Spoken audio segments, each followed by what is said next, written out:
मेरे प्यारे देशवासियों, मेरे तो आपसे सिर्फ 50 दिवस मांगा है, 50 दिवस मेरे भाइयों, देश के लिए मांगा है। 50 दिन, सिर्फ 50 दिन. നമ്മുടെ പ്രധാനമന്ത്രി നമ്മളോട് ആവശ്യപ്പെട്ടത് 50 ദിവസം നിങ്ങൾ ശാന്തരായി ക്ഷമയോടെ കാത്തിരിക്കൂ എന്നാണ്. 50 ദിവസങ്ങൾക്കു ശേഷം ഞാൻ ചെയ്തതിൽ തെറ്റുണ്ടെങ്കിൽ നിങ്ങൾ ശിക്ഷ വിധിക്കൂ എന്നാണ്. 50 ദിവസം കഴിഞ്ഞിരിക്കുന്നു. നമുക്ക് ശിക്ഷ വിധിക്കാൻ ഞങ്ങൾ കൂടിയിട്ടുണ്ട്.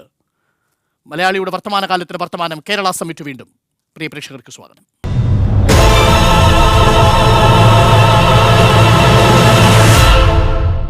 പ്രോത്സാഹനമാണോ വേണ്ടത്, അതല്ല ശിക്ഷ വിധിക്കലാണോ? 50-ാം ദിവസം പിന്നിടുമ്പോൾ നോട്ട് അസാധുവാക്കലിന്റെ ബാക്കി പത്രം എന്താണ്? കേരള സമിറ്റ് അന്വേഷിക്കുകയാണ്. ജനങ്ങൾ കൊടുക്കുന്ന ഏത് ശിക്ഷയും ഏറ്റുവാങ്ങാൻ താൻ തയ്യാറാണെന്ന് പറഞ്ഞ പ്രധാനമന്ത്രിയോട് നമ്മുടെ രാജ്യത്തെ ജനങ്ങൾ എന്തു പറയുന്നു എന്നറിയാൻ കേരള സമിറ്റ് ഈ സമൂഹത്തിലെ വിവിധ വിഭാഗങ്ങളെ അണിനിരത്തിക്കൊണ്ടാണ് ഈ അധ്യായം ഒരുക്കിയിരിക്കുന്നത്. പ്രഗത്ഭരുണ്ട്, പാനലിസ്റ്റുകളുണ്ട്, സാധാരണക്കാരുണ്ട്. കേരള സമിറ്റ് അന്വേഷിക്കുന്ന 4 പ്രധാനപ്പെട്ട വിഷയങ്ങൾ ഇവയാണ്. നോട്ട് അസാധുവാക്കലിന്റെ ബാക്കി പത്രം 50-ാം ദിവസം എന്താണ്? എത്ര കള്ളപ്പണം പിടിച്ചു സാർ ഇതുവരെ? എത്ര വ്യാജ നോട്ടുകൾ നമുക്ക് പിടികൂടാൻ സാധിച്ചു? എത്ര തീവ്രവാദം അമർച്ച ചെയ്യാൻ സാധിച്ചു? അരുൺ ജെയ്റ്റ്ലി പഠിച്ച സാമ്പത്തിക ശാസ്ത്രം ഏത് സ്കൂളിൽ നിന്നാണ്? GDP-യുടെ വളർച്ചാ നിരക്ക് കുറയുമ്പോൾ നികുതി എങ്ങനെയാണ് വർദ്ധിക്കുന്നത്? എന്ത് ശിക്ഷ വിധിക്കണം നമ്മുടെ പ്രധാനമന്ത്രിക്ക്?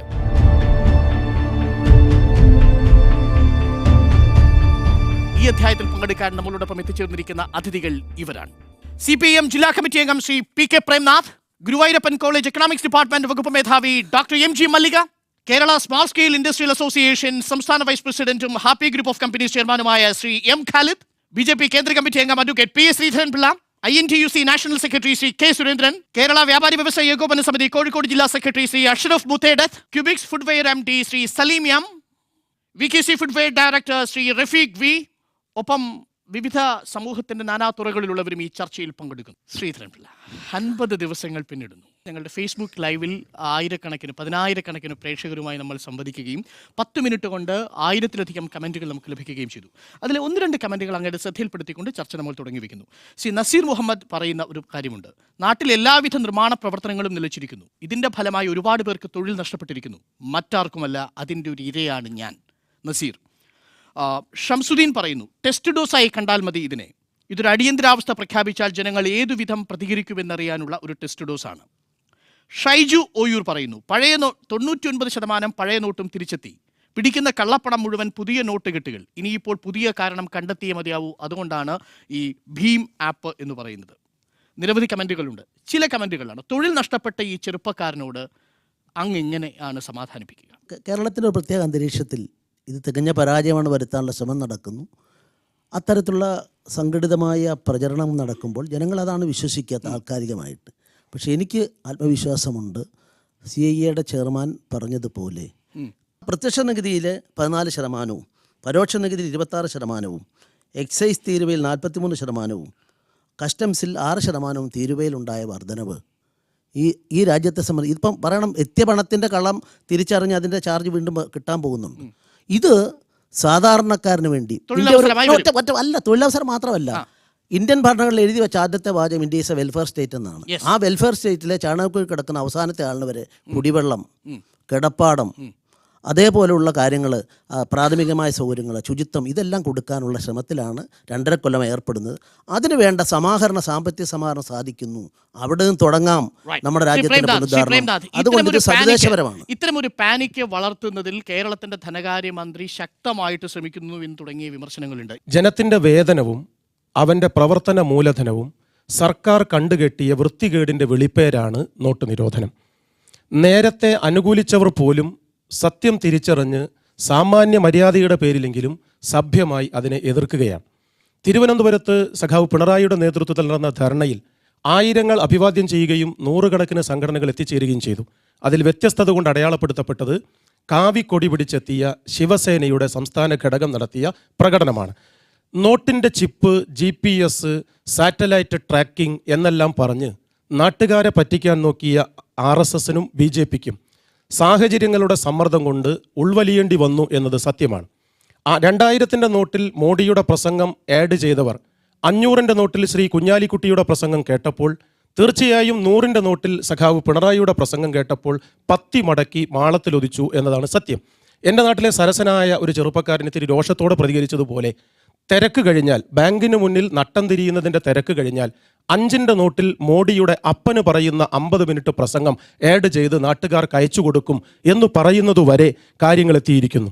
കേരളത്തിൽ ഒരു പ്രയാസവും ഉണ്ടായില്ല എന്ന് പറയുന്ന ശ്രീധരൻപിള്ളയുടെ പാർട്ടിയുടെ സംസ്ഥാന അധ്യക്ഷൻ ശ്രീ കുമ്മനം CPIM-ന്റെ നേതൃത്വത്തിൽ ഇടതുപക്ഷമല്ല നാട്ടിൽ നല്ലവരെല്ലാം ഒരുമിച്ച് കോർത്ത കൈച്ചങ്ങല, മനുഷ്യച്ചങ്ങല നടന്നുകൊണ്ടിരിക്കുമ്പോൾ തിരുവനന്തപുരത്ത് നടന്ന ഉപവാസ സമരത്തിൽ പങ്കെടുത്തുകൊണ്ട് അദ്ദേഹം പറഞ്ഞു, ISL ഇന്ത്യൻ സൂപ്പർ ലീഗിൻ്റെ കേരളത്തിൽ നടന്ന മത്സരങ്ങൾക്ക് 10,000 കാണികളായി എത്തി. അവരുടെ കയ്യിൽ നോട്ടിന് ക്ഷാമമുണ്ടായിരുന്നെങ്കിൽ എത്തുമായിരുന്നോ എന്നാണ്. ഞാൻ അദ്ദേഹത്തോട് പറയുന്നത്, നിങ്ങൾ ISL-ഉം നാട്ടുകാരുടെ കാര്യമൊന്നും നോക്കണ്ട. ദൈവത്തിൻ്റെ മൊത്തക്കുത്തകയും വിശ്വാസത്തിൻ്റെ വിൽപ്പന നിലപാടും ഏറ്റെടുത്തിരിക്കുന്ന കുമ്മനത്തിൻ്റെ പാർട്ടി ശബരിമലയിലെ പുതിയ കണക്കെങ്കിലും പരിശോധിക്കണം. മൊത്തത്തിലുള്ള കണക്കനുസരിച്ച് ചെറിയ വർധനവുണ്ടായെങ്കിലും അരവണയ്ക്ക് ഒരു ടിന്നിന് 50 രൂപയുള്ളത് ഇരട്ടി പൈസയാക്കിയതിന് ശേഷവും കഴിഞ്ഞ വർഷത്തതിനേക്കാൾ കോടികളുടെ ഇടിവാണ് കേരളത്തിൽ ഉണ്ടായത് എന്നതാണ് സത്യം. സോ CPS ഇതിലേക്ക് ചർച്ചയിലേക്ക് വരുന്നതിന് മുൻപ് പറയാൻ ആഗ്രഹിക്കുന്നു. ഒരു കണക്ക് കൂടെ വെച്ചുകൊണ്ട് നമുക്ക് ചർച്ച മുന്നോട്ട്. കേരള ആസൂത്രണ ബോർഡ് 46% സാമ്പത്തികാവസ്ഥ കേരളത്തിലെ ജനങ്ങളെ ബാധിച്ചിരിക്കുന്നു എന്ന കണക്ക് കൂടി ഇന്നലെ പുറത്തുവിട്ടിട്ടുണ്ട്. ഈ രാജ്യത്ത് ഉണ്ടാകുന്ന മാറ്റം ആബാലവൃദ്ധം ജനങ്ങൾക്കും അത് ബോധ്യമാകും. അതുവരെ ഞങ്ങൾക്ക് ജനങ്ങളെ അനുഭവത്തിലൂടെ സാക്ഷ്യപ്പെടുത്താൻ സാധിക്കും. അതാണ് ഏറ്റവും വലിയ. ഞാൻ ഇതുപോലുള്ള പ്രസംഗത്തിൽ, കാരണം ഇവിടെ കുറെ പ്രസംഗം ഞാൻ പച്ചാസ്തി പറഞ്ഞോട്ടെ സാർ, അത് പറഞ്ഞത് എങ്ങനെയാ പിന്നെ അത് പറഞ്ഞതിനെ സംബന്ധിച്ചാണ് ഞാൻ പറയുന്നത്. ഇന്ത്യ രാജ്യത്ത് കേന്ദ്ര സർക്കാരും സംസ്ഥാന സർക്കാരും താഴെ തലങ്ങളിലുമുള്ള വിവിധ തട്ടുകൾ ഭരണഘടനയിലുണ്ട്. അന്യോന്യം ഏത് പാർട്ടി ആയാലും പരസ്പരം നീതി ചെയ്യും, പരസ്പര വിശ്വാസത്തോടെ മുന്നോട്ട് പോകും. നോട്ട് പിൻവലിക്കാൻ ആവശ്യപ്പെട്ടവരുടെ പട്ടികയിൽ ജ്യോതിർമയ ബാസുവിൻ്റെ പ്രസംഗം ഞാൻ കാണിച്ചു കൊടുക്കാം. ആവശ്യപ്പെടാത്ത പാർട്ടിയല്ല CPM. പക്ഷെ വന്ന് 1 മണിക്കൂറിനുള്ളിൽ കോപ്പറേറ്റീവ് മേഖലയിൽ 500 നോട്ടും 1000 നോട്ടും സ്വീകരിക്കേണ്ടെന്ന് 1 മണിക്കൂറിൽ പ്രഖ്യാപിച്ച ഒരു ധനമന്ത്രിയാണ് കേരളത്തിലുള്ളത്. ഞാൻ അദ്ദേഹത്തെ വ്യക്തിപരമായിട്ട് ഞാൻ അഭിമാനിക്കുന്ന ആളാണ്. അതേപോലെ തന്നെ ഇതിനെ ശകശികാന്ത് എതിർത്തു. 2 ദിവസത്തിനുള്ളിൽ, സാമ്പത്തിക ശാസ്ത്രത്തോട് ബന്ധപ്പെട്ട പണ്ഡിതന്മാർ ഇവിടെ ഉണ്ടല്ലോ, 2 ദിവസത്തിനുള്ളിൽ എന്താ പറഞ്ഞത്? കോപ്പറേറ്റീവ് മേഖല കേന്ദ്ര സർക്കാർ തകർക്കാൻ പോകുന്നു. ഞാൻ ഒറ്റ ചോദ്യം മാത്രം ചോദിക്കുന്നു. ഒരു ബാങ്ക് ആയാലും കച്ചവട സ്ഥാപനമായാലും നിങ്ങളുടെ പൈസ നിങ്ങൾ കൈകാര്യം ചെയ്യാൻ കൊണ്ട് ഏൽപ്പിക്കുന്ന ഇടപാടിന് പോകുന്ന സ്ഥാപനത്തിൻ്റെ ക്രെഡിബിലിറ്റി, വിശ്വാസ്യതയാണ് വേണ്ടത്. മുഖ്യമന്ത്രിയും മന്ത്രിമാരും അടങ്ങിയിട്ട് ഞാൻ പ്രസ്താവന കാണിച്ചു തരാം. ഇത് കേന്ദ്ര സർക്കാർ പട്ടാളവും പോലീസും ഉള്ളൊരു സംവിധാനം തകർക്കാൻ പോകുമെന്ന് പറഞ്ഞു കഴിഞ്ഞാൽ സാധാരണക്കാരൻ ആ ഇടപാടിന് വേണ്ടി പോകുമോ? അതുണ്ടായ സംസ്ഥാനമാണ് കേരളം. അതുകൊണ്ടാണ് കേരളത്തിൽ എല്ലാം തല കീഴ്മേൽ മറിയാനിടയായത്. ഇന്ത്യയിൽ ഞാൻ ഈ പറഞ്ഞതുപോലെ ഇത്രയും 46% വരെ ഇൻക്രീസ് ഉണ്ടാകുമ്പോൾ രാജ്യത്ത് ഗുണമുണ്ടാകും, സാധാരണക്കാരൻ ഗുണഭോക്താവാകും. ചർച്ചയിലേക്ക് ശ്രീ സുരേന്ദ്രനെ കൂടി ക്ഷണിച്ചുകൊണ്ട് ഞാൻ ഓഡിയൻസിലേക്ക് വരാം. ശ്രീ സുരേന്ദ്രനോട് ഒരു പ്രേക്ഷകൻ ചോദിച്ചിരിക്കുന്ന ചോദ്യം, എന്തുകൊണ്ടാണ് കോൺഗ്രസ് ഇതുവരെ ഒരു പ്രത്യക്ഷ സമരത്തിന് ഇറങ്ങി പുറപ്പെടാത്തത്? കേരളത്തിൽ ഒരു മനുഷ്യച്ചങ്ങലയെങ്കിലും CPM-ന്റെ നേതൃത്വത്തിലുള്ള സംഘടന സമരത്തിന് വേണ്ടിയിട്ട് പുറത്തേക്ക് കൊണ്ടുവന്നു. പക്ഷേ കോൺഗ്രസ് എന്തുകൊണ്ടാണ് ഒരു പ്രത്യക്ഷ സമരത്തിന് ഇറങ്ങാത്തതെന്ന് ചോദിക്കുന്നു ശ്രീ ജാഫർ. കോൺഗ്രസ് കേരളത്തിൽ സംസ്ഥാന വ്യാപകമായി എല്ലാ ജില്ലകളിലും, ജില്ലകൾക്ക് താഴെയുള്ള ബ്ലോക്കുകളിലും ഒക്കെ തന്നെ ഈ നോട്ട് വിഷയവുമായി കേന്ദ്ര ഗവൺമെന്റ് തെറ്റായ തീരുമാനത്തിനെതിരെ നല്ല സമരങ്ങൾ, നല്ല ക്യാമ്പയിനുകൾ ഇതിനകം സംഘടിപ്പിച്ച് കഴിഞ്ഞിട്ടുണ്ട്. സർ, ഇതിനകത്ത് താങ്കൾ ഉന്നയിച്ചിരിക്കുന്ന ഒരു വിഷയം 50 ദിവസം കഴിഞ്ഞപ്പോൾ എന്ത് ശിക്ഷയാണ് എന്നൊരു ചോദ്യം ചോദിച്ചു. അതിനേക്കാൾ വലിയ ഒരു ശിക്ഷ എന്ന നിലയിൽ ഇന്ത്യയുടെ പ്രധാനമന്ത്രി ഇത്തരം ഒരു വലിയ തീരുമാനം അദ്ദേഹം പറയുന്നു, ബഹുമാനപ്പെട്ട ശ്രീധരൻപിള്ള പറയുന്നു, അദ്ദേഹവുമായി ബന്ധപ്പെട്ട പാർട്ടിക്കാർ പറയുന്ന ഒരു വലിയ തീരുമാനമാണ്. ഇന്ത്യ രാജ്യത്തെ രക്ഷിക്കുന്നതിന് വേണ്ടി എടുത്തിരിക്കുന്ന ഈ വലിയ തീരുമാനത്തിൻ്റെ റിസൾട്ട് എന്താണ് എന്നതിനെപ്പറ്റി ഇന്ത്യയുടെ പ്രധാനമന്ത്രി എന്തേ മിണ്ടാത്തത്? 21 ദിവസം ഇന്ത്യൻ പാർലമെന്റ് നടന്നില്ലേ? 21 ദിവസക്കാലം ഇന്ത്യൻ പാർലമെന്റ് നടപടികൾ ലോകസഭയും രാജ്യസഭയും നടന്നപ്പം എന്തുകൊണ്ട് അവിടെ ഏറ്റവും പരമോന്നതമായ ഒരു സഭ എന്ന നിലയിൽ അദ്ദേഹം സഭയിലേക്ക് 2014 തെരഞ്ഞെടുപ്പിൽ വിജയിച്ച് പാർലമെന്ററി പാർട്ടി ലീഡറായി തെരഞ്ഞെടുക്കപ്പെട്ടതിന് ശേഷം കടന്നുപോയത് സുരേന്ദ്രൻ ഈ ചട്ടം പറഞ്ഞുകൊണ്ട് വോട്ടിനിടാത്ത ചർച്ചയ്ക്ക് തയ്യാറല്ല എന്ന് പറഞ്ഞത് കോൺഗ്രസ് ആണ്. പാർലമെന്റിൽ പ്രധാനമന്ത്രിയെ സംസാരിക്കാൻ അനുവദിക്കാതെ രാജ്യസഭയിൽ സഭ തടസ്സപ്പെടുത്തിയത് കോൺഗ്രസ് ആണ്. അല്ലെ, കോൺഗ്രസ് തടസ്സപ്പെടുത്തിയത് എന്തിന്റെ പേരില്ല? പ്രധാനമന്ത്രി പറയണം എന്നാവശ്യപ്പെട്ടുകൊണ്ടാ. പ്രധാനമന്ത്രി സഭയിൽ വന്നില്ല. അല്ല, കേൾക്കാൻ തയ്യാറായില്ല. പ്രധാനമന്ത്രി സഭയിലേ വന്നില്ല.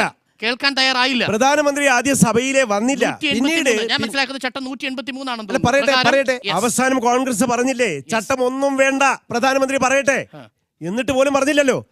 സമ്പത്താക്കി മാറ്റിയിട്ടുള്ള കള്ളപ്പണം ഏത് രീതിയിലാണ് നോട്ട് നിരോധനത്തിലൂടെ പിടിക്കാൻ കഴിയുക എന്ന് സാറൊന്ന് വിശദീകരിച്ചാൽ. മാത്രവുമല്ല, മൊത്തം കള്ളപ്പണത്തിന്റെ 94% കറൻസി രൂപത്തിലല്ല എന്ന കണക്കുകൾ നിലവിലിരിക്കെ 6% മാത്രം വരുന്ന കറൻസിയിലുള്ള കള്ളപ്പണം പിടിച്ചു എന്ന് പറയുന്ന വാദത്തിന് ക്രെഡിബിലിറ്റി പോരാത്തത് കൊണ്ടാണോ ഭീം ആപ്പുമായി സർക്കാർ ഇറങ്ങിയിരിക്കുന്നതെന്ന പ്രസക്തമായ ചോദ്യം കൂടിയുണ്ട്.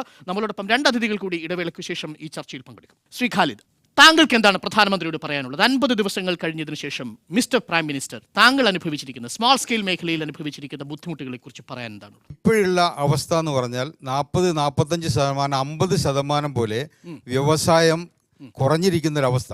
അതായത് പ്രൊഡക്ഷൻ കുറയ്ക്കേണ്ടതായിട്ടുള്ള അവസ്ഥ, തൊഴിലാളികളെ മറ്റ് തൊഴിലിലേക്ക് മാറ്റേണ്ടതായുള്ള അവസ്ഥ. വിപണനത്തിൽ കുറവ് വന്നോ കഴിഞ്ഞ ഒരു അതിന് മാസമായിട്ട്? ധാരാളം അതാണ് ഞാൻ പറയുന്നത്. 40%-45% പോലെ വിപണനത്തിൽ കച്ചവടത്തിൽ കുറവ് വന്നു. മിക്കവാറും ചെറുകിട വ്യവസായ ശ്രദ്ധേയമായ ഫുഡ്വെയർ ബ്രാൻഡാണ് VKC. നിങ്ങളുടെ ബ്രാൻഡിൽ കഴിഞ്ഞ 1.5 മാസമായിട്ട് എത്രത്തോളം ഇടിവ് സംഭവിച്ചിട്ടുണ്ട് ഈ നോട്ട് നിരോധനം കൊണ്ട് മാത്രം? ഇതിന്റെ ഭാഗമായിട്ട് ഏകദേശം 50% പ്രൊഡക്ഷൻ നമുക്ക് കട്ട് ഡൗൺ ചെയ്യേണ്ടി വന്നിട്ടുണ്ട്. 50%? 50%. തൊഴിലാളികളെ ബാധിക്കുമല്ലോ സ്വാഭാവികമായിട്ടും. തീർച്ചയായിട്ടും നമ്മൾ ഈ ഒരു നവംബർ ഡിസംബറിലെ നല്ലൊരു ബിസിനസ് ഓപ്പർച്യൂണിറ്റി കണ്ടുകൊണ്ട് സ്റ്റോക്ക് എല്ലാം മെയിൻറ്റെയിൻ ചെയ്യും. അപ്പോൾ അത് ഈ ഒരു ആവറേജിൽ പോവുകയാണെങ്കിൽ നമുക്കൊരു 4 മാസത്തേക്കോ 5 മാസത്തേക്കോ വിപണനം ചെയ്യാനുള്ള സ്റ്റോക്ക് നമ്മളടുത്ത് അവൈലബിൾ ആയിരിക്കും. അതുകൊണ്ട് ഇങ്ങനെ ഒരു പ്രൊഡക്ഷൻ കട്ട് ഡൗൺ നിർബന്ധിതമായിട്ട് വരുന്നുണ്ടായി. എന്താണ് സലീം താങ്കളുടെ കമ്പനിയിൽ സംഭവിച്ചത്? ഞങ്ങളും ഈ അടുത്തായിട്ടാണ് നമ്മൾ കേരളത്തിന് പുറത്ത് ഒരു വിപണി കണ്ടെത്തിയത്.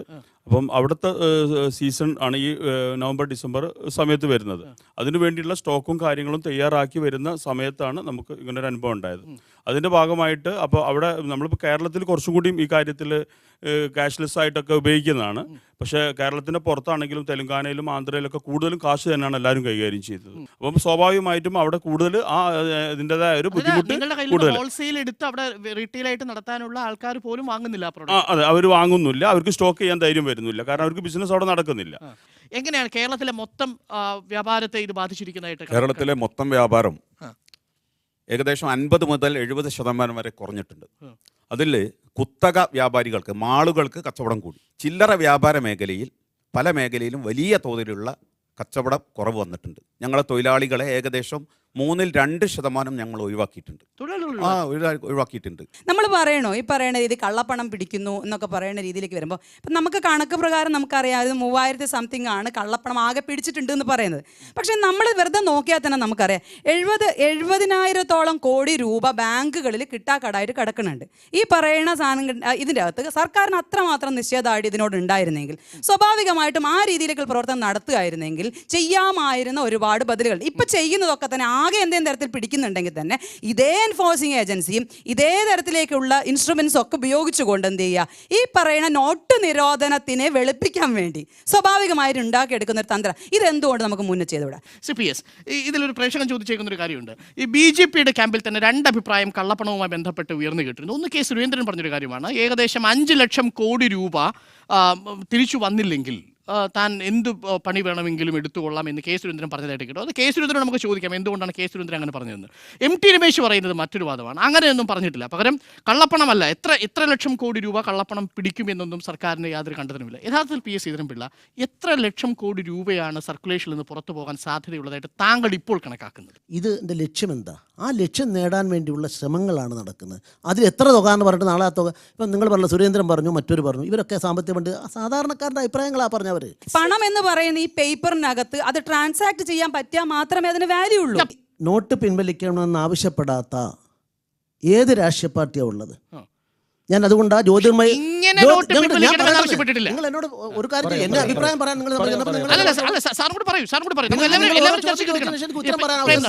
നോട്ട് പിൻവലിക്കുന്നതിന് CPIM എന്ന പാർട്ടി ഒരു കാലത്തും എതിരായിരുന്നില്ല.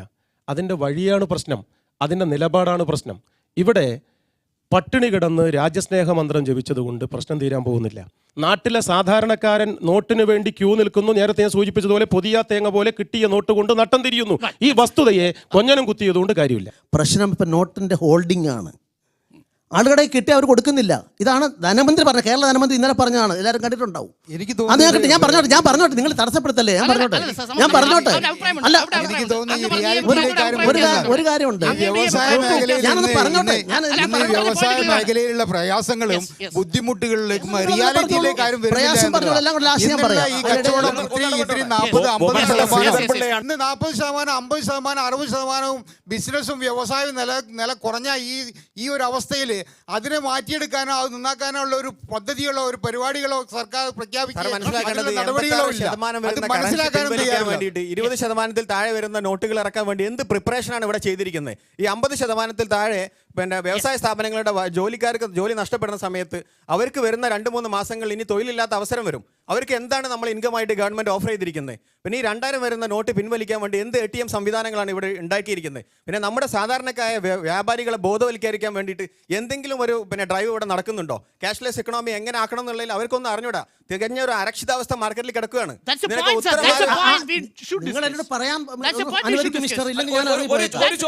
നമ്മൾ പറഞ്ഞല്ലോ 70,000 കോടി റുപ്യയെ സംബന്ധിച്ചിടത്തോളം നിഷ്ക്രിയ ആസ്തിയായിട്ടുണ്ടെന്ന്.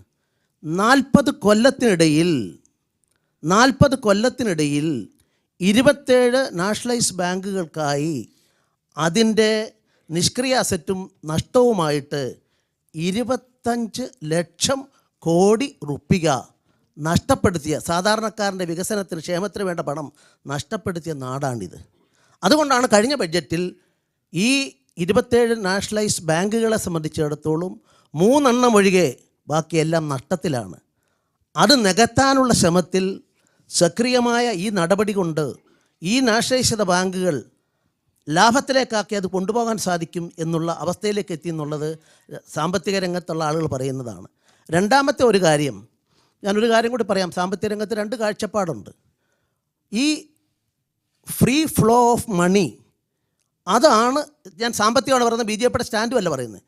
അതിൽ ഇങ്ങനൊരു പരീക്ഷണം നടത്തുമ്പം കുറച്ചു കാലത്തെങ്കിലും ആ ഫ്രീ ഫ്ലോ ഒന്ന് കുറച്ചില്ലെങ്കിൽ ഈ പ്രഖ്യാപിത ലക്ഷ്യം പരാജയപ്പെടുമെന്നുള്ള പ്രധാനപ്പെട്ട സാമ്പത്തിക ശാസ്ത്രജ്ഞന്മാരുടെ ഒരു വിഭാഗത്തിൻ്റെ അഭിപ്രായം. അതും കേന്ദ്ര സർക്കാരിനെ സംബന്ധിച്ച് അതിൻ്റെ പോളിസിയിലേക്ക് എടുക്കേണ്ട കാര്യമായിരുന്നു. രണ്ടാമത്, കേരളം ഈ ദുരിതത്തിലേക്ക് എത്തിയതിന് കേരളം 2 മാസം കൊണ്ടല്ല.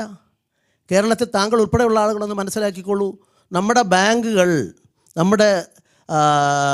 ബാങ്കുകളെപ്പോലെയുള്ള സ്ഥാപനങ്ങൾ ഉൾപ്പെടെ, ഗവൺമെൻറ്റിൻ്റെ പേയ്മെൻറ്റ് വരുന്ന ട്രഷറി ഉൾപ്പെടെ, ട്രഷറി മരവിപ്പിച്ച് ചെക്കുകൾ മടക്കിക്കൊന്ന് എത്രയോ ചെക്കുകൾ കോടതിയിൽ നിന്ന് കൊടുക്കുന്ന ചെക്കുകൾ പോലും ജനങ്ങൾക്ക് കൊടുക്കുന്ന ചെക്കുകൾ എല്ലാം മടങ്ങിപ്പോയിട്ട് 4-5 തവണ കൊടുക്കേണ്ടി വന്ന ഗതികേടുണ്ടായ സംസ്ഥാനമല്ലേ കേരളം? ഒരു തവണയാണോ 2 തവണയാണോ 10 തവണ? എന്തുകൊണ്ട് ഇതെന്നുള്ളത് പ്രത്യേകം നമ്മൾ ചർച്ച ചെയ്യേണ്ട ഒരു വിഷയമാണ്. ഇതെല്ലാം ഈ 2 മാസത്തെ 50 ദിവസത്തെ നോട്ടിനോട് ബന്ധപ്പെടുത്തിയാണ് ഇതെല്ലാം എന്ന് പറയുമ്പം ഈ സമൂഹ ജീവിതത്തിൽ എല്ലാവർക്കും ഇതിന്റെ ദുരിതങ്ങളുണ്ട്. ആ ദുരിതങ്ങൾ പരിഹരിക്കാൻ ഇല്ലെന്ന് ആര് പറഞ്ഞു? ദുരിതങ്ങളുണ്ട്. ആ ദുരിതങ്ങൾ ലോങ് റണ്ണിലേക്ക് നമ്മൾ ശ്രമിക്കുകയാണ്. ഓരോ ദിവസവും അത് കുറച്ച് കൊണ്ടുവരുന്നു. പക്ഷേ സംഘടിതമായി അല്ല, ലോങ് നിങ്ങൾ നോക്കൂ, നിങ്ങളെ പറഞ്ഞു ഈ ചോദ്യം തന്നെ അപ്രസക്തമാണ്. ഉണ്ടാവും അടുത്ത ബഡ്ജറ്റ്. ചോദിക്കുന്നത് ഗവൺമെന്റ് ക്യാബിനറ്റ് തീരുമാനിക്കേണ്ട ഒരു കാര്യത്തിൽ ഞാൻ മറുപടി പറഞ്ഞാൽ 50 ദിവസം കാത്തു നിൽക്കാൻ വേണ്ടി പറഞ്ഞു. ഇനി എത്ര ദിവസം കാത്തു നിൽക്കണം? ഒരു 100-ലധികം ആളുകൾ കാത്തു നിൽക്കാതെ ഇന്നലെ ധനകാര്യമന്ത്രി പറഞ്ഞിട്ടുള്ളത്. അത് മാത്രമല്ല, ഇവിടെ ഇവർക്ക് പേരിൽ വധശിക്ഷയ്ക്ക് ആരെയും ഭീഷണി ഉണ്ടോന്ന് അറിയില്ല. ഇതിനെതിരെ പ്രതികരിക്കാൻ വേണ്ടി കഴിയുന്നില്ല. പ്രതികരിക്കുന്ന ആളുകളെ സംബന്ധിച്ച് വലിയ വധഭീഷണിയാണ്. MP വാസുദേവൻ നായർ ഈ കാര്യം പറഞ്ഞപ്പോ അതിനെതിരെ പ്രതികരിച്ചത് അങ്ങനെയാ. അതേപോലെ ഈ ഇതുണ്ടല്ലോ സ്വാമി, വിശ്വഭദ്രാനന്ദ സ്വാമിക്കെതിരെ മാർക്സിസ്റ്റ് പാർട്ടിയുടെ താങ്കളുടെ അഭിപ്രായത്തെ ഞാൻ അർഹിക്കുന്ന അവജ്ഞയോടെ തള്ളിക്കളയാണ്. കാരണം MP വാസുദേവൻ നായർ അദ്ദേഹത്തിന് ആക്ഷേപമില്ല. MP വാസുദേവൻ നോക്കൂ, ബഹുമാനപ്പെട്ട MP വാസുദേവൻ നായർ കേരളത്തിന്റെ പുണ്യമാണ്. ഞാൻ അദ്ദേഹത്തെ എതിർക്കുന്നില്ല. ഞാൻ അദ്ദേഹത്തിന് 100%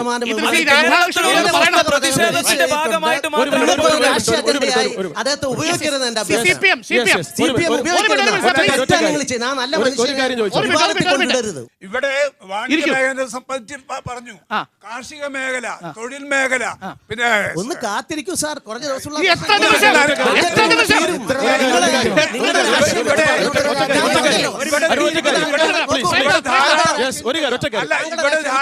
ഞാൻ പറഞ്ഞത് ഈ ഹോൾഡിംഗ് ഉണ്ടായത് അപ്രിഹെൻഷൻ ക്രിയേറ്റ് ചെയ്തുകൊണ്ടാണ്. ആ അപ്രിഹെൻഷൻ ക്രിയേറ്റ് ചെയ്തതിന് മുഖ്യമന്ത്രിയും ധനമന്ത്രിയുമെല്ലാം ഉത്തരവാദിയാണ്.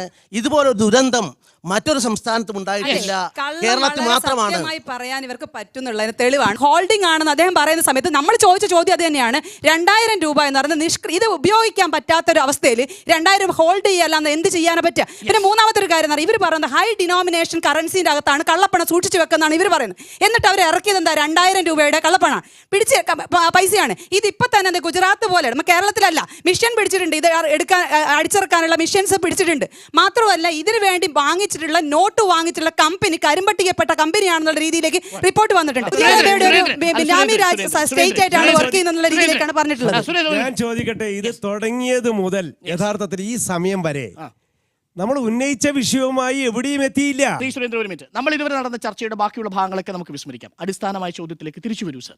ആ ചോദ്യം ഇതായിരുന്നു: എത്ര ശതമാനം കള്ളപ്പണം പിടിക്കാൻ സാധിച്ചിട്ടുണ്ടാവും? റിസർവ് ബാങ്ക് എന്തുകൊണ്ടാണ് ഡിസംബർ 10-ാം തീയതിക്ക് ശേഷം എത്ര രൂപ തിരിച്ച് അവരുടെ അക്കൗണ്ടിലേക്ക് വന്നു, ബാങ്കിലേക്ക് വന്നു എന്ന് പറയാത്തത്? അസാധുവാക്കിയ നോട്ടുകൾ 15.44 ലക്ഷം കോടിയിൽ എത്ര തിരിച്ചെത്തി?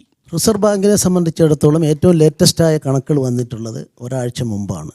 അതനുസരിച്ച് 13 ലക്ഷം കോടിയോളം തിരിച്ചെത്തിയെന്നാണ് ഞാൻ പത്രത്തിൽ കൂടെ മനസ്സിലാക്കാനായിട്ട് സാധിച്ചിട്ടുള്ളത്.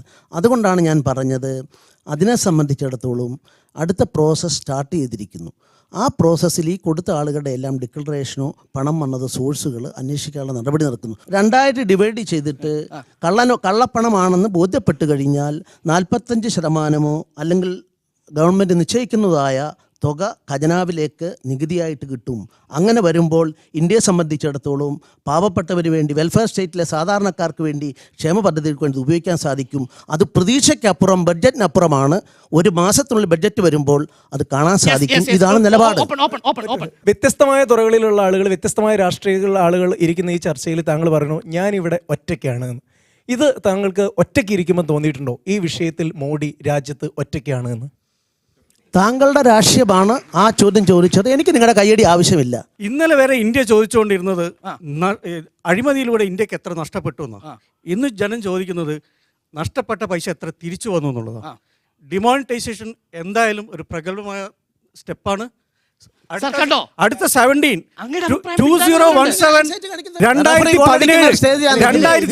എന്തുകൊണ്ടും സ്വീറ്റ് 17 ആയിരിക്കും. മേലേക്ക് വന്നിരിക്കുന്ന നഷ്ടത്തെ പറ്റിയിട്ട് ആരും ഇവിടെ ചർച്ച ചെയ്യുന്നത് കാണുന്നില്ല. കള്ളു കുടിച്ച് ഈർച്ചക്കാരൻ വന്നപ്പോ ഒരു മിനിറ്റ് ശ്രീധരൻ പിള്ള, അസ്വസ്ഥനാവല്ല. നിങ്ങൾക്ക് നിങ്ങളുടെ ശൈലിയാണ്, എനിക്ക് എന്റെ ശൈലിയാണ്. ഇവിടെ ഒരു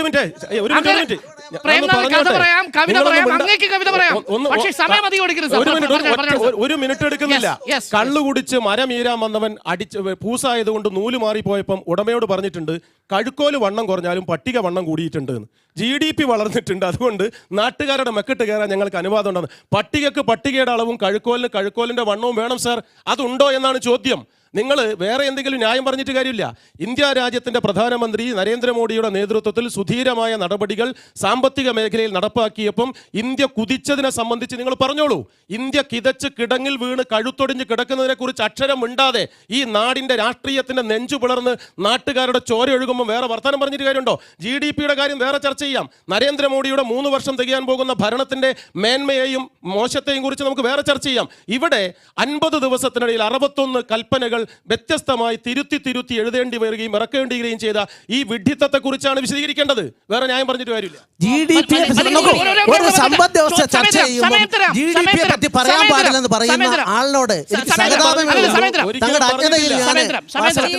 നമ്മൾ പറയണ നാഷണൽ ഇൻകത്തിന്റെ അകത്ത് പ്രൈമറി സെക്ടറും സെക്കൻഡറി സെക്ടറും ടേഴ്സറി സെക്ടറും ഉണ്ട്. ഇപ്പം എനിക്കത് പറയാണ്ടിരിക്കാൻ പറ്റില്ല. കാരണം എന്താ വെച്ചാൽ നിങ്ങൾ പറഞ്ഞു ഈ ഗ്രോത്ത് റേറ്റിന്റെ മുകളിൽ നിൽക്കുന്ന സമയത്ത് ഗ്രോത്ത് റേറ്റ് എന്ന് പറയുന്ന ഒരു സാധനം മാത്രമല്ല വരുന്നത്. അതിൻ്റെ ഉള്ളിൽ റിയൽ സെക്ടറും ഉണ്ട്, ഈ പറയുന്ന രീതിയിലേക്ക് എന്ത് ചെയ്യും സർവീസ് സെക്ടറും ഉണ്ട്. സർവീസ് സെക്ടറിൽ ലാഭം കൂടുന്നതിനനുസരിച്ച് എന്ത് ചെയ്യും ഗ്രോത്ത് കൂടി കാണും.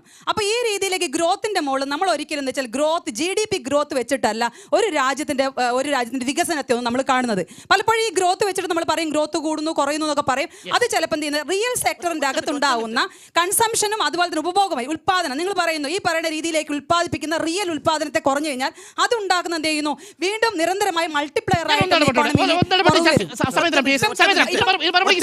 അല്ല, നമ്മുടെ ഒരു ചോദ്യം കൂടി ഇടയ്ക്ക് ചോദിച്ചിരുന്നു. അതായത് ധനകാര്യമന്ത്രി പറഞ്ഞിരിക്കുന്ന ഒരു പ്രധാനപ്പെട്ട മറുപടി പറയാം. ധനകാര്യമന്ത്രി പറഞ്ഞൊരു കാര്യം എനിക്കൊരു സംശയം ഇന്നലെ ധനകാര്യമന്ത്രി ഒരു മിനിറ്റ് എനിക്ക് തരൂ, ഞാനൊന്ന് പറഞ്ഞോളൂ, ഒരൊറ്റ മിനിറ്റ് പറഞ്ഞോളൂ. ഇന്നലെ 4 ചർച്ചകളിൽ ധനകാര്യമന്ത്രി പങ്കെടുത്തിട്ടുണ്ട്.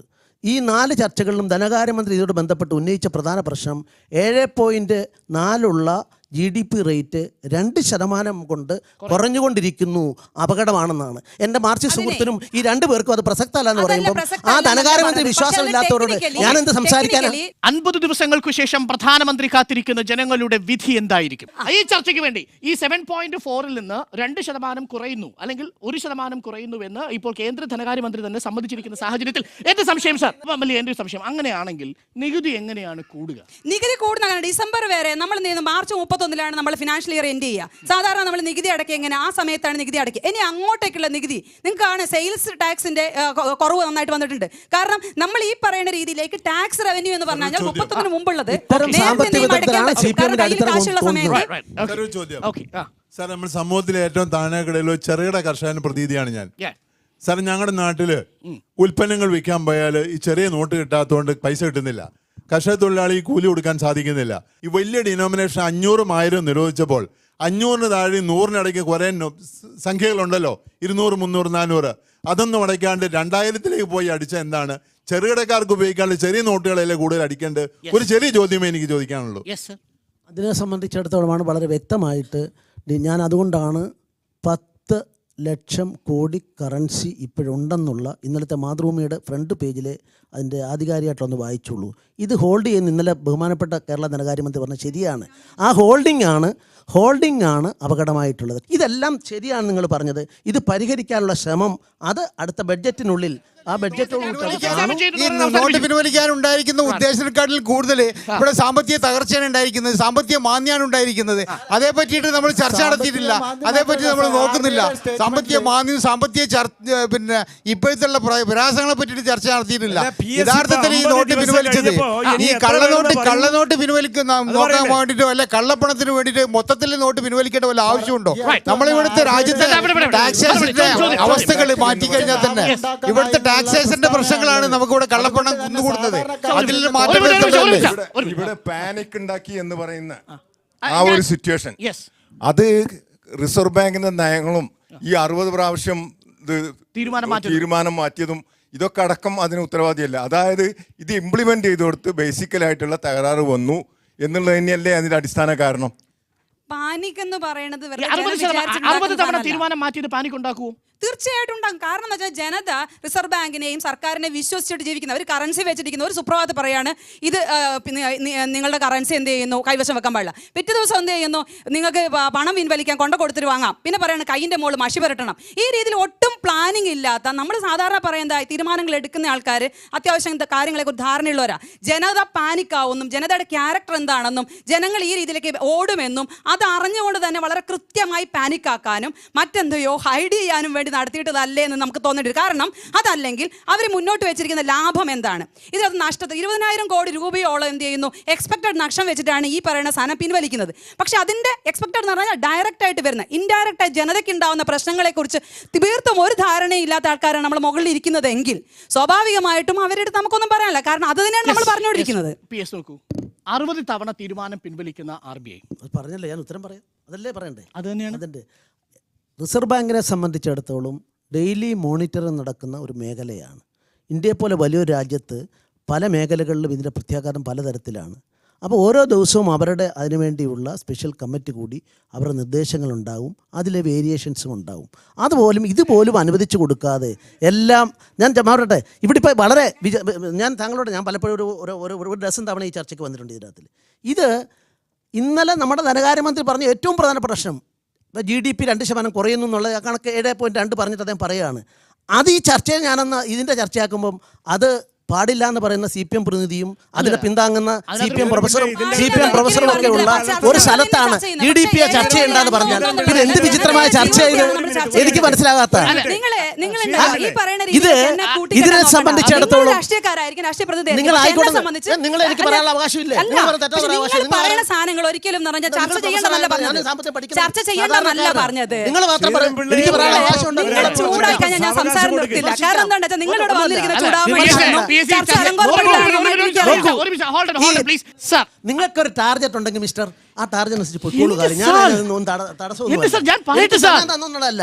ഒരു കാര്യം നിങ്ങൾ പറയുമ്പോൾ ഇപ്പൊ GDP പ്രധാനപക്ഷമായിട്ട് ഞാനാണ് ഉന്നയിച്ചത്. ഇവിടെ ഉന്നയിച്ചു കഴിഞ്ഞപ്പോൾ ഉത്തരം പറയാൻ പറഞ്ഞു. ഞാനത് പറയുമ്പോഴത്തേക്ക് അടക്കമുള്ള ആളുകൾ ഇതിനെ എതിർത്തു എന്ന യാഥാർത്ഥ്യം വിസ്മരിക്കരുത്. മറ്റൊന്ന്, BJPയും നരേന്ദ്രമോദി സ്വീകരിക്കുന്ന നിലപാടുകളോട് യോജിക്കുന്നവർ മാത്രം നിഷ്പക്ഷരാണ് എന്ന വർത്തമാനം പറയുന്നതിലെ ജാള്യത ഞങ്ങൾക്കതിൽ വലിയ ജാള്യത ഉണ്ട്. 50 ദിവസം പിന്നിട്ട ഈ നാളിൽ നരേന്ദ്രമോദിക്ക് ജനങ്ങൾ നൽകുന്ന വിധി എന്തുമാകട്ടെ, 60-ലധികം വരുന്ന സാധാരണക്കാർ നോട്ട് ദുരിതത്തിൽ ഇവിടെ മരണമടഞ്ഞിട്ടുണ്ട്. അവർ ആത്മഹത്യ ചെയ്തിട്ടുണ്ട്. എന്താണ് BJPക്ക്, കേന്ദ്ര സർക്കാരിന് ഇതിലുള്ള മറുപടി? താങ്കൾക്ക് രാഷ്ട്രീയമുണ്ടോ? തീർച്ചയായും എനിക്ക്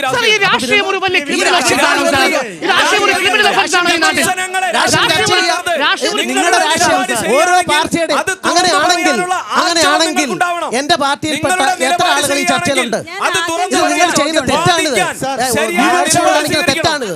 ഒരൊറ്റ ആളെ നിങ്ങൾ വിളിച്ചു കൊണ്ടുവന്നോ BJPക്കാരെ? ഈ മുഴുവൻ ആളുകളെ നേരിടാൻ അഡ്വക്കേറ്റ് PS ശ്രീധരൻപിള്ള നമ്മളോടൊപ്പം ഉണ്ട്. എന്താ പോരെ? എന്റെ ലളിതമായ 2 സംശയങ്ങൾ നമ്മൾ ഈ ചർച്ചയുടെ തുടക്കത്തിൽ ഉന്നയിച്ചിട്ടുള്ളൂ. കള്ളപ്പണം പിടിക്കുമെന്നുള്ള ലക്ഷ്യം പരാജയപ്പെട്ടു, ജയിച്ചു. അതുകൊണ്ടാണ് നേരത്തെ ഒരു നോക്കൂ, ഞാൻ പറയുമ്പോഴത്തെ നിങ്ങൾ കമന്റ് ചെയ്യാം. അപ്പം നിങ്ങൾ പറഞ്ഞോളൂ ജയിച്ചു എന്നുള്ള എന്റെ പോയിന്റ് എന്താ നിങ്ങൾ പറഞ്ഞതിന് മുമ്പ് നിങ്ങളെല്ലാം കൂടെ പറഞ്ഞു കഴിഞ്ഞാൽ അതാണ് ഞാൻ പറഞ്ഞത്. ഇത് മോബോക്രസിയുടെ ഒറ്റ ഞാൻ പറഞ്ഞത്. അതുകൊണ്ടാണ് ഞാൻ തുടക്കത്തിൽ അത് മനസ്സിലാക്കിക്കൊണ്ടാണ് ഞാൻ പറഞ്ഞത്. ഇപ്പം ഞാൻ അഭിപ്രായം പറയാനോട് ചോദ്യം ചോദിച്ചു, ഉത്തരം പറയുമ്പോഴത്തേക്കും നിങ്ങൾ എത്ര ആൾ അഭിപ്രായം പറഞ്ഞു? ലാഭം ഉണ്ടാക്കാനായി. അപ്പൊ അതിന്റെ അർത്ഥം സാധാരണക്കാരിൽ നിന്ന് കോർപ്പറേറ്റുകളിലേക്ക് പോയിക്കൊണ്ടിരിക്കുകയാണ്. ഇത് തന്നെയല്ലേ ഇതിന്റെ ഇടൻ അജണ്ട നിങ്ങളുടെ? 5000 കോടി 5000 കോടി ആ റെയ്ഡിൽ പിടിച്ച തുകയെ സംബന്ധിച്ചിടത്തോളം 4862 കോടി എന്നാണ് ഇന്നലെ പേപ്പറിൽ കണ്ട വിവരമാണ് ഞാൻ പറയുന്നത്. അതേപോലെ നമ്മുടെ ഖജനാവിലേക്ക് ബാങ്കുകളിലേക്ക് തിരിച്ചെത്തിയ തുകയുടെ ഏതാണ്ട് പകുതിയോളം അനധികൃതമായ അക്കൗണ്ടിൽ വരാത്ത പണമാകുമ്പോൾ അതിൻ്റെ 45% ഞാൻ പറയുമ്പോൾ അതിന് കറക്റ്റ് അല്ല, അത് റിസർവ് ബാങ്ക് മാറ്റാം. 45-50% തുക, ആ പിടിച്ചതിൻ്റെ തുക കേന്ദ്ര ഖജനാവിലേക്ക് എത്തുമ്പോൾ സാധാരണ ജനങ്ങൾക്ക് വേണ്ടി ക്ഷേമപ്രവർത്തനത്തിന് അത് ഉപയോഗിക്കാൻ സാധിക്കും. അതാണ് പ്രധാനമായും കേന്ദ്ര സർക്കാർ ലക്ഷ്യമിട്ടിരുന്നത്. വെൽഫെയർ സ്റ്റേറ്റിന് വേണ്ടി ശ്രമിക്കുന്നു. ഇപ്പോൾ 20,000 കോടി റുപ്യ EMSൻ്റെ നമ്മുടെ ഗൃഹനിർമ്മാണ പദ്ധതിക്ക് വേണ്ടി വന്നിട്ടുള്ളത് കേരള ബഡ്ജറ്റിൽ വന്നു. ആ തുക ഏതാ? കേന്ദ്രം കൊടുത്തതാ. EMSന്റെ പേരാണ്. ഞാൻ EMS മഹാനായ പറയല്ല. അപ്പൊ ഇതുപോലുള്ള കാര്യങ്ങൾക്ക് വേണ്ടിയിട്ട് പണം കൊടുക്കാൻ സാധിക്കും. 2022 ആകുമ്പോഴേക്കും കിടപ്പാടമില്ലാത്ത ഒരാളും ഇന്ത്യയിൽ ഉണ്ടാവില്ല. അത് കേരളം ഫലപ്രദമായിട്ട്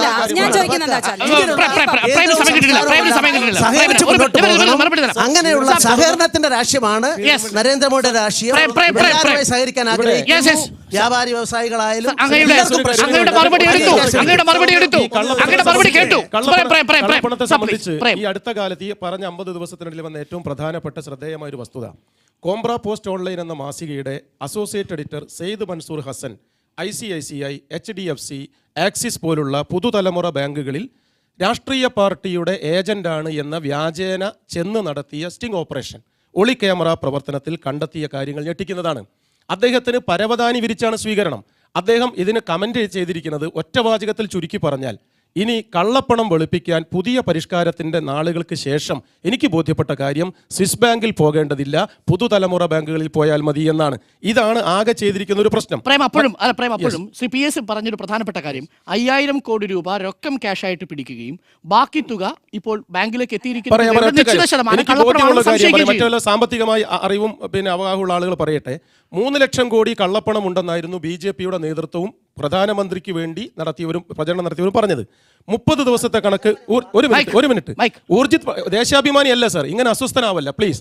ആളുകളുടെ ശബ്ദത്തിന്റെ ഡെസിബൽ നോക്കി ഒരു മിനിറ്റ് ആളുകളുടെ ശബ്ദത്തിന്റെ താങ്കൾ സംസാരിക്കുമ്പോൾ ഞാൻ താങ്കൾ ഇവിടെ ചർച്ചയിൽ പങ്കെടുക്കുന്ന ഇതിൽ പരസ്യമായിട്ട് അങ്ങനെ ഒരു കണക്ക് ഇന്ത്യൻ ധനമന്ത്രാലയമോ ഇന്ത്യൻ പ്രധാനമന്ത്രിയോട് ബന്ധപ്പെട്ടോ അങ്ങനെ ഒരു കണക്ക് 3000 കോടി ഞാൻ പറഞ്ഞോട്ടെ സാർ. താങ്കൾ ഇങ്ങനെ മാതൃഭൂമിയിലെ കണക്കല്ല ഞാൻ പറയുന്നത്. നമ്മുടെ RBIയുടെ ഗവർണർ ഊർജിത് പട്ടേൽ ഡിസംബർ മാസം 8-ാം തീയതി നടത്തിയ പത്രസമ്മേളനത്തിൽ പറഞ്ഞത് 80% കള്ളപ്പണം തിരിച്ചെത്തിയുന്ന ഡിസംബർ മാസം 8-ാം തീയതിയാണ്. അതെ, ഞാൻ പറയാം. അതിനുശേഷം കൂടിയാൽ 1 ലക്ഷം കോടി രൂപയാണ് തിരിച്ചെത്താത്ത സംഗതിയിൽ വരിക.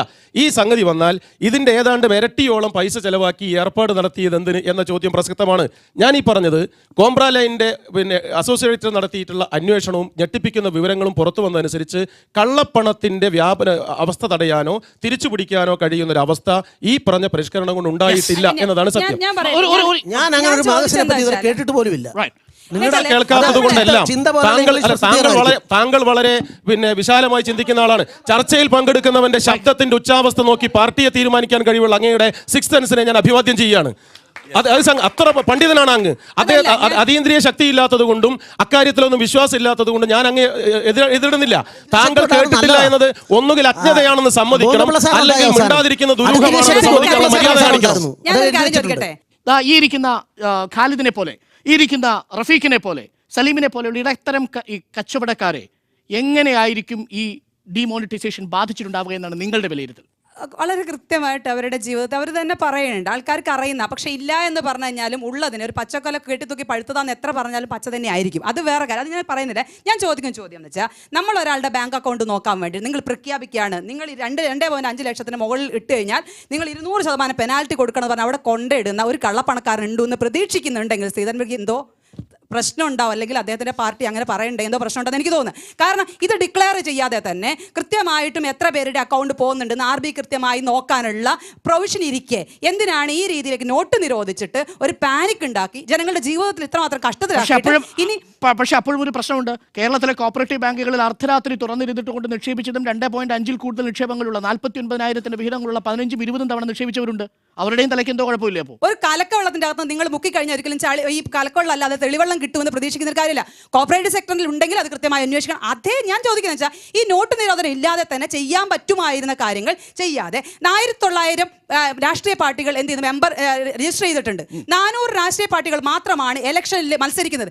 എന്തിനാണ് ഇത്തരം രാഷ്ട്രീയ പാർട്ടികളെ മാറ്റി നിർത്തിക്കൊണ്ട് ഇവർ വാങ്ങിക്കുന്ന ഫണ്ടുകൾ എന്തുകൊണ്ടാണ് ഇവരെന്ത് ചെയ്യുന്നത് കൃത്യമായും കണക്കിപ്പെടാൻ വേണ്ടിയിട്ടുള്ള ഒരു നിലപാട് കൊണ്ടുവരാത്ത എന്തുകൊണ്ടാണ്? അതുപോലെ തന്നെ ഈ 1.14 ലക്ഷം 2013-14 ചെയ്തിട്ടുണ്ട്. ജൻധൻ അക്കൗണ്ട് വഴി 78,000 കോടി രൂപ നമ്മുടെ അക്കൗണ്ടിൽ വന്നിട്ടുണ്ട്. 1 രൂപ മാത്രം ഗവൺമെൻറ് നിക്ഷേപിച്ച അക്കൗണ്ടുകളാണ് ഇതെല്ലാം. ഈ 78,000 കോടി എവിടുന്ന് വന്നു? ഒരു മിനിറ്റ് ഒന്നും കൂടെ. പിന്നെ എക്കണോമിക്സിനെ കുറിച്ച് സംസാരിക്കുമ്പോൾ GDP വളരെ പ്രധാനപ്പെട്ട ഒരു ഘടകമാണ്. ഇന്ന് വേൾഡിൽ ഏറ്റവും വലിയ GDP ഉള്ള കൺട്രിയാണ് ഇന്ത്യ. അത് 4.5-ൽ നിന്ന് 7.8-ലേക്ക് എത്തിച്ച ഈ മോഡി ഗവൺമെൻറ് 2.5 വർഷം കൊണ്ട്. അന്നേരം ആരും ഒരു അഭിനന്ദനം കൊണ്ടുവന്നിട്ടില്ലല്ലോ. ഇപ്പോൾ 7.8-ൽ നിന്ന് 7.6 5 ആകുമ്പോഴേക്ക് നിങ്ങളെല്ലാവരും വെപ്രാളപ്പെടുന്നത് എന്താണെന്ന് മനസ്സിലാവുന്നില്ല. ഓക്കെ, ഒരു സംശയം ഇതാണ്. തോമസ് ഐസക്ക് ചോദിച്ച അങ്ങോട്ടാണ്. തോമസ് ഐസക്ക് ചോദിച്ച ഒരു സംശയം ഇതായിരുന്നു. ഈ 2% GDP താഴുന്നുവെന്നുണ്ടെങ്കിൽ അത് 3 ലക്ഷം കോടി രൂപയുടെ നഷ്ടം രാജ്യത്തിന് ഉണ്ടാക്കും. അങ്ങനെയാണെങ്കിൽ 1.25 ലക്ഷം കോടി രൂപ കള്ളപ്പണം കൊണ്ട് കിട്ടുകയും 3 ലക്ഷം കോടി രൂപ നഷ്ടപ്പെടുകയും ചെയ്യുന്ന എക്കണോമിക്സ് എങ്ങനെയാണ് അംഗീകരിക്കാനാവുക എന്നൊരു ചോദ്യമുണ്ട്. ആ ചോദ്യത്തിന് ഞാനൊരു മറുപടി പറയാം. 4.5 GDP-യിൽ നിന്ന് 7.8-ലേക്ക് എത്തുമ്പോഴേക്ക് എത്ര ലക്ഷം കോടി കൂടിയിട്ടുണ്ടാവും? അത് വെച്ച് കോമ്പൻസേറ്റ് ചെയ്യണമെന്നാണോ? തീർച്ചയായിട്ടും. അതെന്ത് എക്കണോമിക്സാ സാറേ? 4.5-ൽ നിന്ന് 7.8-ലേക്ക് എത്തിയില്ലേ? എല്ലാവരും ചിരിച്ചല്ലോ.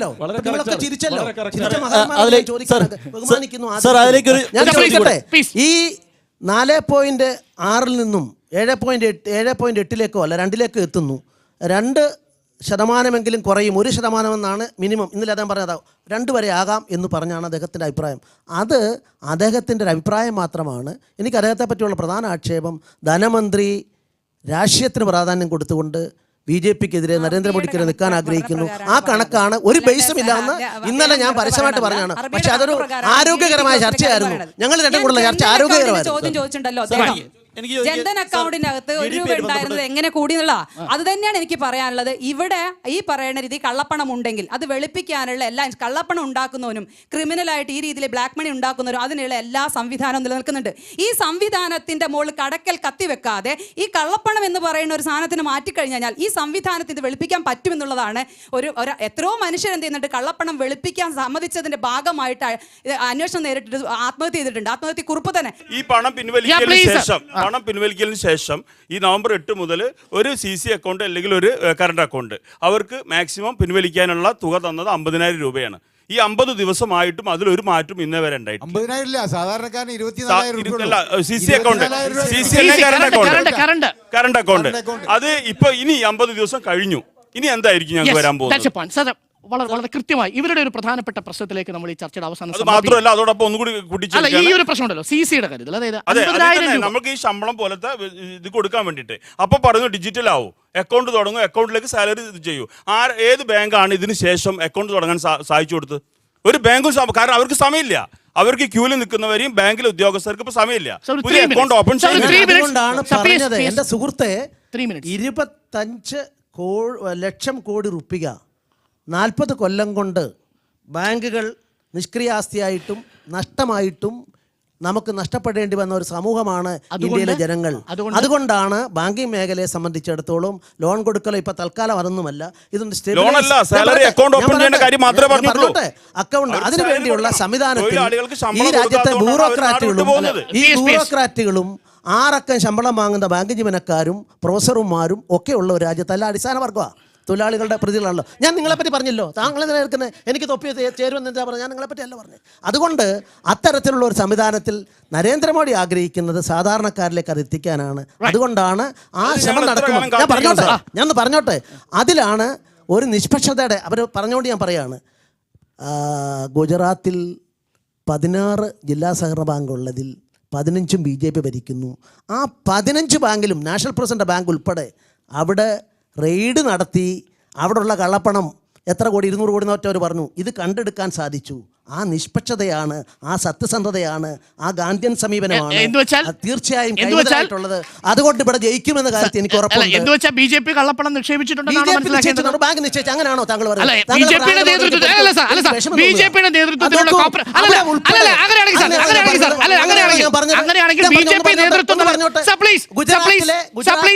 ഞങ്ങളുടെ പ്രസിഡന്റ് ഡയറക്ടറായ ബാങ്ക് ഉൾപ്പെടെ 16 ബാങ്കുകളും റെയ്ഡ് ചെയ്ത് അവിടെ ആരൊക്കെ നിക്ഷേപിച്ചു എന്നുള്ളതിൻ്റെ പേരിൽ ആ പണം കണ്ടെടുത്തു എന്ന് പറഞ്ഞാൽ ഇവിടെ കേരളത്തിലെ പോലെ സഹകരണ ബാങ്കിലേക്ക് വരരുതെന്ന് പറയുന്നവരല്ല. ആ ആത്മാർത്ഥത പാശ്ചാത്യമില്ലായ്മയുണ്ട്. അതിനേലും മാനിക്കാൻ സാധിക്കണം. അതുപോലും കാണാത്ത ആളുകൾ നിങ്ങളുടെ വിശ്വാസം നിങ്ങളെ രക്ഷിക്കട്ടെ. എനിക്ക് അത്ര പറയാം. നമ്മളെല്ലാം ഒരു പേറ്റുനോവ് അനുഭവിക്കുക. നല്ലൊരു കുട്ടി പിറക്കും, അത് രക്ഷകനാകും. ഒരു സംശയം PS ഇപ്പൊ പറഞ്ഞതുപോലെ താങ്കളുടെ തൊഴിലാളിയോട് താങ്കൾ ഇന്ന് വൈകുന്നേരം പോയിട്ട് PS പറഞ്ഞിട്ടുണ്ട് പേറ്റുനോവാണ് നീ സഹിക്കണമെന്ന് പറഞ്ഞാൽ അവർ സഹിക്കില്ല. ഞങ്ങൾ സഹിച്ചേക്കാം. ചാപ്പിളായി പോകും. ശ്രീധരൻപിള്ള അവരില്ലേതായാലും ഞാൻ ഇടപെടുന്നില്ല. PS ഇവിടെ എല്ലാവരും അംഗീകരിച്ച കാര്യമാണ് ഉൽപാദനം കുറഞ്ഞു എന്നുള്ളത്. ഉൽപാദനം കുറയാനുള്ള കാരണം വിൽപ്പന കുറഞ്ഞത് കൊണ്ടാണ്. വിൽപ്പന രംഗത്ത് വലിയ കുറച്ചിൽ വന്നു. ഇപ്പോൾ അല്പം വിൽപ്പന ഉള്ളത് മാളുകളിലാണ്. അപ്പോൾ ഇത്തരം വ്യാപാരികൾക്ക് ഒരാശ്വാസമായിട്ട് എന്തെങ്കിലും ഒരു ചർച്ച നടത്തി ഒരു എൻറ്റിറ്റി ഇപ്പം പറഞ്ഞു, സാറ് പറഞ്ഞു ഇനിയും ഇങ്ങനെ പോകണം, എത്ര കാലം ഞങ്ങൾ പോകണം? ഒരു ഇത് നിങ്ങൾ ഇവിടെ സംസാരിച്ച ബഹുമാന്യരായിട്ടുള്ള നിങ്ങൾ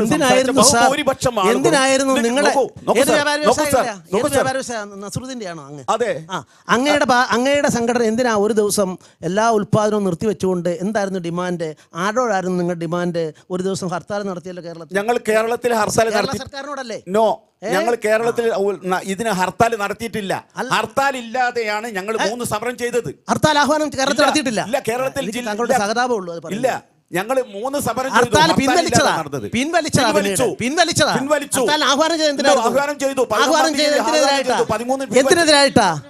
എന്തിനെതിരായിട്ടാ?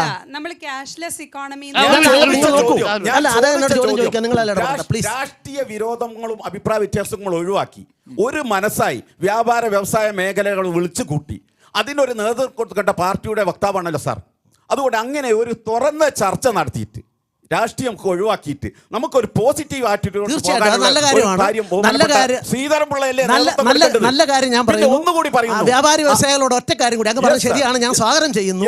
അങ്ങയുടെ സംഘടന കേന്ദ്രത്തിൽ ഇത്തവണ പോയപ്പോൾ ധനമന്ത്രി ഉൾപ്പെടെയുള്ള ആളുകളെ, നിങ്ങൾ മലയാളി മുണ്ടെടുത്ത് പോയ ആൾക്കാരെ കാണാനുള്ള സംവിധാനം ഞാനും ഉണ്ടല്ലോ, എനിക്കൊരു ചെയ്ത് പങ്കുണ്ടല്ലോ, ഞാനത് അവകാശപ്പെടുന്നില്ല, ചെയ്തു തന്നല്ലോ.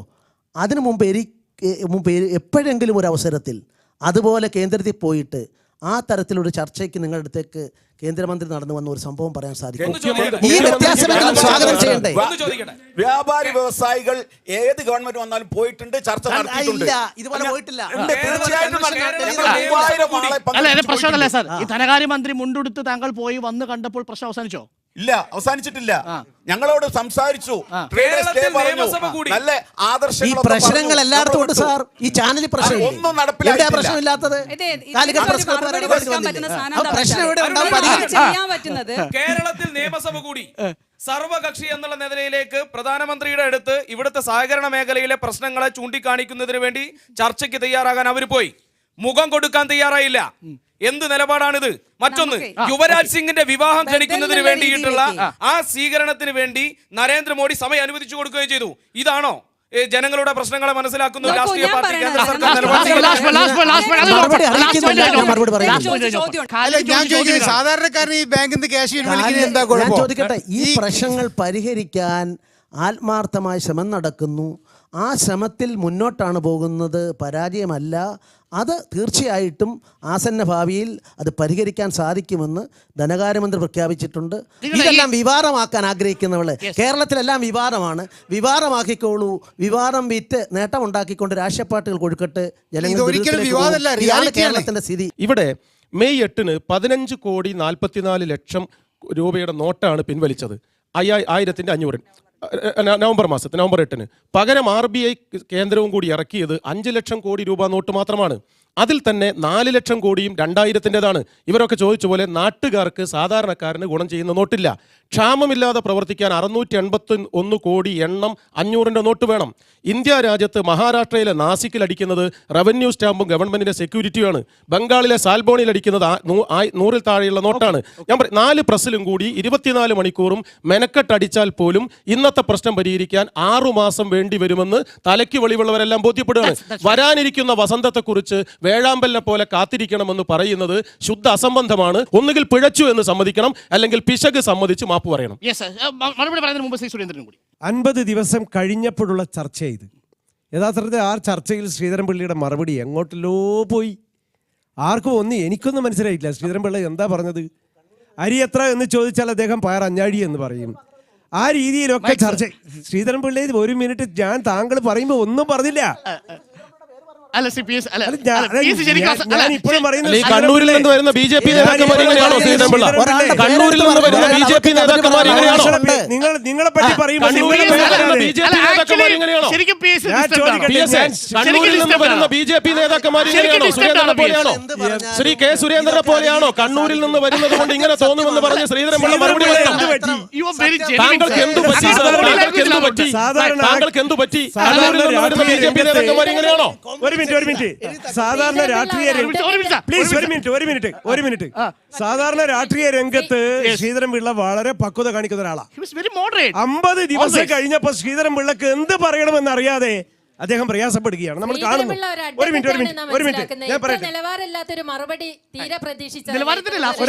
എനിക്കൊരു സംസാരിക്കാനുള്ള അവകാശമില്ല. നിങ്ങളോട് അറിയിക്കുന്ന അവജ്ഞയോടെ നിങ്ങളുടെ അഭിപ്രായത്തെ നിങ്ങളെല്ലാവരും ഈ തള്ളുകയാണ്. ഒരാളും സ്വീകരിക്കുന്നില്ല. അതേ വാക്ക് തന്നെയാണ്. അർഹിക്കുന്ന അവജ്ഞയോടെ പുച്ഛിച്ചു തള്ളിയ കാര്യമാണ്. സർ, താങ്കൾ ഒരു കാര്യം തള്ളാതിരിക്കണം. ഞാൻ ഒറ്റ വാക്കേ പറയൂ, അതെങ്കിലും തള്ളാതിരിക്കണം. 50 ദിവസമായി സർ ഇന്ത്യയിലെ പാവപ്പെട്ട തൊഴിലാളികൾ ദുരിതത്തില. കാനെ കെലിയ പൈസ നെയ്യേ, പീനെ കെലിയ പൈസ നെയ്യേ, ക്യാ കരേഗാ? നിങ്ങൾ എന്തെങ്കിലും ഒന്ന് സമ്മതിക്കണ്ടേ? ജോലി ചെയ്യുന്ന തൊഴിലാളികൾക്ക് കൂലി കൊടുക്കാൻ കഴിയില്ല എന്ന് ഇതവിടെ ഉടമസ്ഥ സംഘങ്ങൾ പറയുന്നു. അവർ ദുരിതത്തില. 50 ദിവസമായില്ലേ കഷ്ടപ്പാട്. ഇത് അവസാനിപ്പിക്കണ്ടേ? എന്താ താങ്കൾക്ക് മറുപടി? താങ്കൾ ഇപ്പൊ പറയുന്നത് എടുക്കല്ല, മൈക്ക് എടുക്കല്ല, സമയം തരാ. താങ്കൾ ഇപ്പൊ പറയുന്ന മധ്യത്തിൽ പറഞ്ഞ് 50 ദിവസം ഇന്ത്യയുടെ പ്രധാനമന്ത്രി പറഞ്ഞു. അല്ലെന്നേ നിങ്ങൾ എന്തൊരു സഹിഷ്ണുത കുറവാ. എന്ത് BJPയുടെ എല്ലാ ആളുകൾക്കും സമനില തെറ്റിപ്പോയോ 50 ദിവസം കൊണ്ട്? എന്തൊരു കഷ്ടമാണ്. ബയോമെട്രിക് സിസ്റ്റം ഇന്ന് 2 ആഴ്ചക്കുള്ളിൽ ആപ്ലിക്കബിൾ ആകുമ്പോൾ ഏതൊരു സാധാരണക്കാരനും തന്റെ തമ്പ് ഇംപ്രഷനിലൂടെ എല്ലാ ട്രാൻസാക്ഷനും ചെയ്യാൻ പറ്റും. സ്വന്തം ഭാര്യയുടെ ബോഡി കൊണ്ടുപോകാൻ വാഹനമില്ല.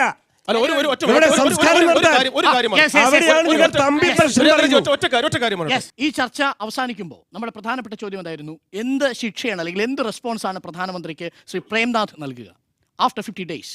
അല്ല, ഇവിടെ ഇന്ത്യ രാജ്യത്തിൻ്റെ സകല സത്പാരമ്പര്യങ്ങളെയും ശവപ്പെട്ടിക്കുള്ളിലാക്കി ആഞ്ഞടിക്കാൻ അവസാന താണിയും ആഞ്ഞടിക്കാൻ ചുറ്റിക ചുഴറ്റി നിൽക്കുന്ന കോർപ്പറേറ്റുകളുടെ പാദം കഴുകി നീരു കുടിക്കുന്ന പ്രധാനമന്ത്രിയും ഭരണ സംവിധാനവും ജനങ്ങളുടെ പ്രതിഷേധത്തിന് മുന്നിൽ മറുപടി പറയേണ്ടി വരും. ജനാധിപത്യത്തിൻ്റെ സാമാന്യ അതിരുകൾ സമ്മതിക്കുന്ന അനുവദിക്കുന്ന ഏറ്റവും പ്രധാനപ്പെട്ട ശിക്ഷ പ്രധാനമന്ത്രിയും ജെയ്റ്റ്ലിയും പറഞ്ഞതുപോലെ നോട്ടിൽ നിന്ന് കാർഡിലേക്കല്ല, കാർഡിൽ നിന്നിന് പകരം വോട്ടിലേക്കായിരിക്കും. ജനം അലസഗമനത്തിന്റെ പാത പിന്നിട്ട് ചടുല പ്രതികരണത്തിന്റെ തീവ്രതയിലേക്ക് കടന്നു വരും. ഒരു തരത്തിലേക്കുള്ള അവജ്ഞാ മനോഭാവം മാറി ജനങ്ങളാണ് പ്രധാനമെന്നും രാജ്യമെന്ന് ജനങ്ങളില്ലാത്ത രാജ്യമല്ല പ്രധാനമെന്നും പറയേണ്ട തരത്തിലേക്കാണ് എനിക്ക് നരേന്ദ്രമോദിയുടെ. സോറി പ്രൈം മിനിസ്റ്റർ എന്നാണോ പറയേണ്ടത്, അതോ കൺഗ്രാറ്റ്സ് പ്രൈം മിനിസ്റ്റർ എന്നാണോ? ഒരിക്കലും അല്ല. കൺഗ്രാറ്റ്സ് പറയാൻ ഒന്നും ഇല്ലാത്തതുകൊണ്ട് തന്നെ സോറി പറയാം. പക്ഷെ എന്ന് വെച്ചാൽ ചിലപ്പോൾ നിലപാടുകൾ തെറ്റാം, ചിലപ്പോൾ തെറ്റിപ്പോയതിന് കാർഷിക വ്യവസായ മേഖലയിലുള്ള തകർച്ച അത് ജനങ്ങൾ പ്രതികരിക്കുമെന്നാണ് പ്രതീക്ഷിക്കുന്നത്. സോറി പ്രൈം മിനിസ്റ്റർ എന്ന് പറയാം. പ്രധാനമന്ത്രി സ്വയം തൂക്കിലേറും എന്ന് പ്രതീക്ഷിക്കുക. കാത്തിരിക്കുന്ന ജനങ്ങൾക്ക് എന്ത് അടിസ്ഥാനത്തിൽ കാത്തിരിക്കണം, എത്ര ദിവസം കാത്തിരിക്കണം, അവരുടെ പണം സമൃദ്ധമായ രീതിയിൽ വിനിയോഗിക്കാൻ വേണ്ടി എന്ത് മാർഗനിർദ്ദേശമാണ് അവർക്ക് കൊടുക്കാനുള്ളതും കൂടെ പ്രധാനമന്ത്രി പറഞ്ഞാൽ നന്നായിരിക്കും. പരസ്യമായി ഇന്ത്യയിലെ 134 കോടി ജനങ്ങളോട് മാപ്പ് പറയണം. ഈ ചാനൽ നേരത്തെ തന്നെ അദ്ദേഹത്തെ തൂക്കിലേറ്റണമെന്ന് പറയാൻ വേണ്ടി പ്ലാൻ ചെയ്ത ഒരു വേദിയാണ്. അതുണ്ടായില്ല എന്നുള്ളത് ഞാൻ ആ ഒരു വിധി ഉണ്ടായില്ല എന്നുള്ളതിൽ ഞാൻ വയ്ക്കുന്നു. പക്ഷേ അങ്ങനെയുള്ള വേദിയിലും പോകണമെന്ന് നിശ്ചയിച്ചിട്ടാണ് ഇവിടെ വരുന്നത്. നമുക്ക് ഒത്തൊരുമിച്ച് നിന്നാൽ ഈ രാജ്യം ലോകത്തിലെ ഏറ്റവും സമ്പൽ സമൃദ്ധമായ രാജ്യമാകും. അതിനുള്ള മനുഷ്യശക്തിയുണ്ട്, അതിനുള്ള എല്ലാ പൊട്ടൻഷ്യലായിട്ടുള്ള രാജ്യമാണ്. അത് നിൽക്കണം. കേരളവും ആ നിലയ്ക്ക് മുന്നോട്ട് പോകണം. നമുക്കെല്ലാം ഒത്തൊരുമിച്ച് നിന്നുകൊണ്ട് നമ്മുടെ രാജ്യത്തെ രക്ഷപ്പെടുത്താൻ ശ്രമിക്കാം. അതിൽ രാഷ്ട്രീയമില്ല. കണ്ണൂരിൽ നിന്ന് വന്ന എൻ്റെ സുഹൃത്തിനോടും ആത്മമിത്രത്തോടും ചോറ് ഇന്ദിരാഭവനിലും AK സെൻറ്ററിലുമായി മാറുന്നു. ഇവർ രണ്ടും കൂടെ യോജിക്കട്ടെ. യോജിക്കുന്നതിന് ഞാൻ എല്ലാ ആശംസയും നേരുകയാണ്. ഈ ചർച്ചയ്ക്ക് ശേഷം ഈ ചർച്ചയ്ക്ക് ശേഷം ഒരുപക്ഷെ പ്രേക്ഷകർ ഏറ്റവും കൂടുതൽ ട്രോളിന് വരാൻ സാധ്യതയുള്ള ഒരു വാചകം അർഹിക്കുന്ന ഇവിടെ തള്ളുന്നു എന്ന് അങ്ങയുടെ പദപ്രയോഗമായിരുന്നു. നമ്മുടെ പ്രധാനമന്ത്രിയെ തൂക്കിലേറ്റണമെന്ന മുൻവിധിയോടുകൂടിയല്ല ഈ ചർച്ച ഞങ്ങൾ സംഘടിപ്പിച്ചതെന്ന് തിരുത്തു പറയാൻ മാത്രമേ ഞങ്ങൾ ഈ ചർച്ചയുടെ അവസാനം ഉപയോഗിക്കുന്നുള്ളൂ. പക്ഷേ ഈ രാജ്യത്ത് ജനങ്ങളെയും തൂക്കിലേറ്റരുത്. പേറ്റുനോവിന് വേണ്ടി ഞങ്ങൾ കാത്തിരിക്കാം. പക്ഷെ പ്രസവം കഴിഞ്ഞു വരുമ്പോൾ ഗർഭിണിക്ക് ഗർഭപാത്രം നേരത്തെ നീക്കം ചെയ്തിരുന്നുവെന്ന് മാത്രം പറയരുത്. വീണ്ടും എത്താം അടുത്ത ആഴ്ച.